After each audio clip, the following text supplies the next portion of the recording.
এখন যেরকম বাংলা সিনেমার চল চলছে বা যেরকম টাইপের ফিল্মস লোকেরা অ্যাকসেপ্ট করছে, মাসি কমার্শিয়াল সেরকম টাইপের ইনপুট এই ফিল্মের মধ্যে কিন্তু কিছুই নেই। তবুও ফিল্মটা তোমার দেখার পরে একটা অদ্ভুত ঘোরে তোমরা চলে যাবে, অ্যাটলিস্ট আমি তো গেছি। Hello friends, welcome to my channel সুপ্রকি ওয়ানি। এখন আমি বাংলা ফিল্ম এই রাত তোমার আমার রিভিউ করতে চলে এসেছি, যেটা 31 জানুয়ারি অনওয়ার্ডস কিন্তু থিয়েট্রিক্যাল রিলিজ পেয়ে গেছে। এই ফিল্মটার ডিরেক্টর হচ্ছে পরমব্রত চট্টোপাধ্যায়।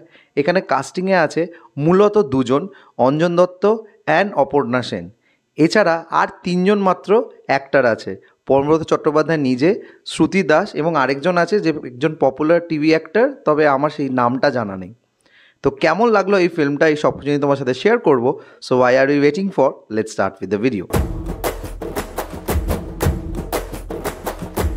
ফিল্মটার ডিউরেশন হচ্ছে 1 ঘন্টা 45 মিনিটের কাছাকাছি এবং এটা এক রাতের গল্প, যেখানে একজন এল্ডারলি কাপল তাদের মধ্যে কিছু ভুল বোঝাবুঝি বা কিছু সিক্রেট শেয়ার করে এবং সেখানে শেয়ার করার মাধ্যমে এবং সেই স্মৃতিচারণের মাধ্যমে কি কি ঘটে এবং আলটিমেটলি এই কাপলের লাইফে কি আসে সেটা জানার জন্য তোমাদের এই ফিল্মটা দেখতে হবে।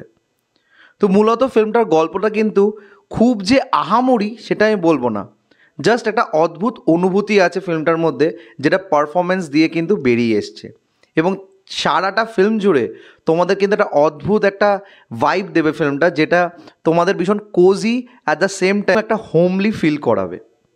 আমি ফিল্মটা যখন দেখছিলাম আমার মনে হচ্ছিলো যে এরম টাইপের গল্প বা এরম টাইপের সিনারিও আমি এখন আমাদের ঘরে বা কোথাও না কোথাও আমি দেখে এসেছি যারা বয়স জ্যেষ্ঠ হয়ে গেছে। এখানে কিছু কিছু ইনস্ট্যান্সেস আছে, যেরকম কনস্টিপেশনের একটা সিমটম দেখিয়েছে, সেটাও কিন্তু বেশ এখন রেলিভেন্ট যারা যারা বয়স জ্যেষ্ঠ হয়ে গেছে তাদের মধ্যে। বা একজন ইল আছে, তার যে শরীরের যে অক্ষমতাটা সেটা যেইভাবে এখানে দেখানো হয়েছে সেটা কিন্তু অবশ্যই তোমাদেরকে ফিল করাবে যে একটা বয়সের পরে গিয়ে এই সব জিনিসপত্রগুলো সামনে আসে। বার্ধক্যর জন্য যে সারা শরীরে ব্যথা বা বেদনা বা হাঁটতে চলতে যে লাগা, সেই জিনিসগুলোকে এখানে যেইভাবে তুলে ধরেছে পরমব্রত চট্টোপাধ্যায়, সেটা জাস্ট আউটস্ট্যান্ডিং। এবং the performances of the couple Anjan Dutta and Aparna Sen, বিশ্বাস করো এক মুহূর্তের জন্য মনে হচ্ছিল না তারা অ্যাক্টিং করছে, মনে হচ্ছে তারা অবশ্যই 50 বছরে বৈবাহিক জীবন কাটিয়ে এসছে এবং তারপর তারা এরম কিছু জিনিস শেয়ার করছে যেটা ওই রাতের মধ্যে একটা পুরো সিনারিও চেঞ্জ করে দিচ্ছে। এখানে বাবা আর ছেলের যে সম্পর্কটা দেখিয়েছে পরমব্রত চট্টোপাধ্যায় অ্যান্ড অঞ্জন দত্তর মধ্যে, সেটাও কিন্তু সামহাও অনেকের লাইফে ফেস করে বা করছে আই গেস, কারণ ফিল্মের মধ্যে যেইভাবে এটা দেখানো হয়েছে সেটা খুবই রেলিভেন্ট। ফিল্মের মধ্যে কোনো গান নেই, বাট একটা সাটল ব্যাকগ্রাউন্ড স্কোর আছে, যে ব্যাকগ্রাউন্ড স্কোরটা লাউড নয়, স্টিল তোমাদের একটা ভাইব ক্রিয়েট করাবে।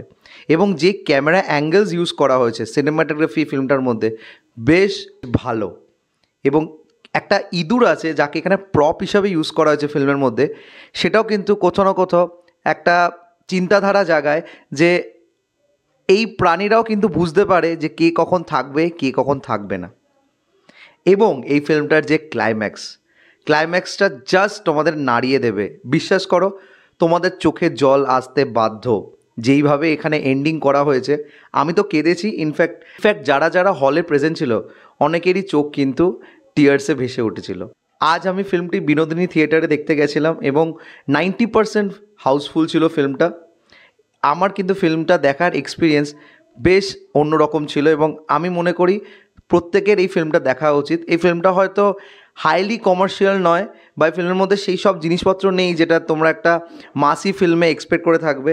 স্টিল এই যে মরশুম চলছে, সরস্বতী পুজো, ভালোবাসার মরশুম, তার মধ্যে একটা ডিফারেন্ট ভাইব দেয় ফিল্মটা, যেখানে জেনজি মিলেনিয়ালস এইসব থেকে পেরিয়ে একটা প্রকৃত ভালোবাসার গল্প এই ফিল্মটা আমাদেরকে বোঝায়। তো আমি রিকোয়েস্ট করবো প্রত্যেকে যারা যারা ফিল্মটা দেখবে কি দেখবে না সেটা নিয়ে ভাবছো, একবার গিয়ে হলে ফিল্মটা দেখে এসো।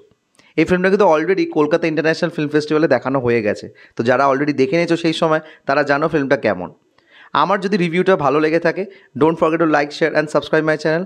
আমার সাথে জুড়ে থাকার জন্য আমাকে ইনস্টাগ্রামে ফলো করতে পারো, ইনস্টাগ্রাম হ্যান্ডেল হলো supro09bit2।